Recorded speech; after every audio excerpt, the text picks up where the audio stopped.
Now the thing is that spiritual journeys are very personal. So mine might not work for you.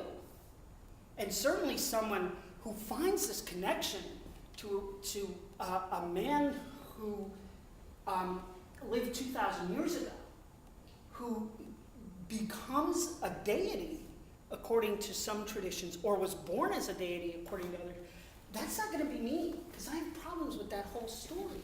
But that story is pretty remarkable too, and it has a lot of power. It's just not mine.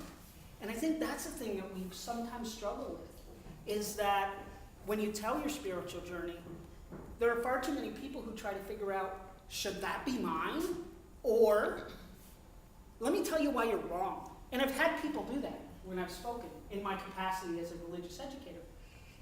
I don't think that's the point of all this. I think the point is that you have to find it. For me, it was right there when I read Kaplan and I realized that you could have this sense of who you are as a person in a world that you can't possibly understand how existence itself is, and yet you don't have to give up your intellectualism. There's a funny story from tradition, and then I'll end because I can get really excited, and But I solved the spitting problem. I always tell people that. I went to a doctor, and I don't spray people in. But, good. Yes. I just tell people, don't sit in the front row. But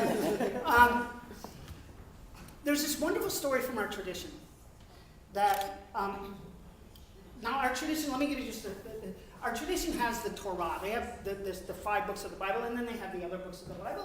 But the Torah is the centerpiece, and we glean all these commandments out of it. There's 613 commandments in the Torah. So that's a Jeopardy question if you ever want, and they're far-reaching. I mean, they're mundane little things, like don't put a stumbling block before the blind. I promise you, it's in there. I swear to God, it's in there. Go look. It's in Leviticus. You can't place a stumbling block before the blind. That's a rule. I'm not 100% certain why they were doing it. Maybe, I don't know, Jerry Lewis was around, but I mean, there's something going on. But then there are some really serious ones. Like, you're responsible for the stranger in your midst. That one's the most often repeated. Sometimes we forget that. But we are responsible for the stranger. But there are all these rules. So the rabbis spent from about the 2nd century of the Common Era till about the 7th century of the Common Era deciding that maybe those rules aren't really clear, so we're going to write books and books and books telling you what they actually mean.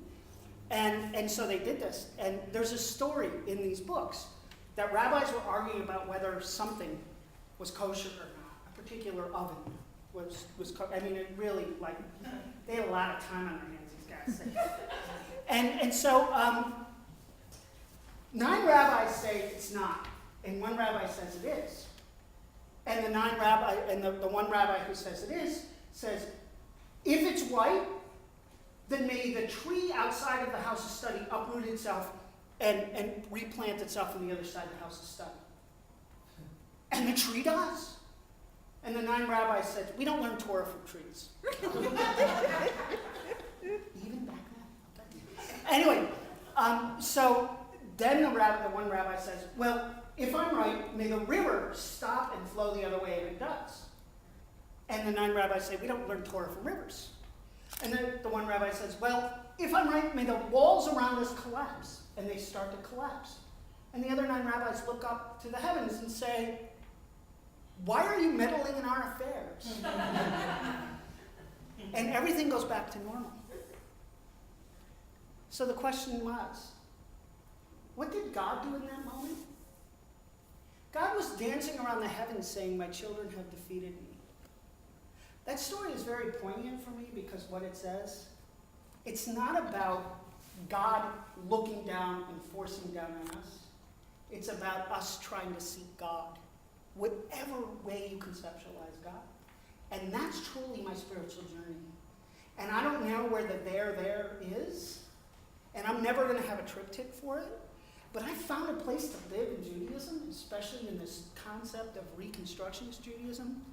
Look it up on Wikipedia. It's actually described hilariously there. But idea that I know I'm moving forward. I don't know where I'm going, and that is the most wonderful feeling I've ever had. So I want to thank you all for letting me express that tonight. I hope that I didn't go way too far afield. So thank you very much.